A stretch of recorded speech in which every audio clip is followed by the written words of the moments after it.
Welcome back. We're learning more today about gubernatorial candidate Sara Rodriguez's now former campaign manager. Court records show Kara Spencer had a documented history of personal financial troubles. Our Wisconsin State Capitol Bureau Chief Vanessa Kelson walks us through the documents. Public court documents show Sara Rodriguez's former campaign manager, Kara Spencer, was sued 2 times in small claims court and faced eviction filings over more than $8,000 in unpaid rent and fees. Then Rodriguez launched her campaign for governor and put Spencer in charge of the finances. It was an enormous shock that this happened.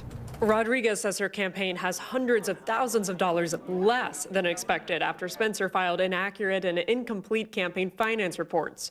Rodriguez fired Spencer on Sunday. We are still looking to see if there's any additional discrepancies beyond that.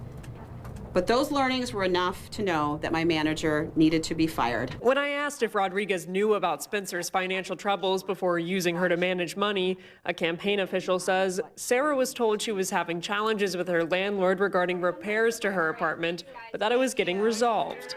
If elected governor, Rodriguez would oversee the state's more than $100 billion state budget and hire the people who would help write it. If I find something that is wrong within the budget or the budgeting process within the state of Wisconsin, you can count on me as governor to be fully transparent about it. Rodriguez says she's committed to staying in the race. The primary is August 11th.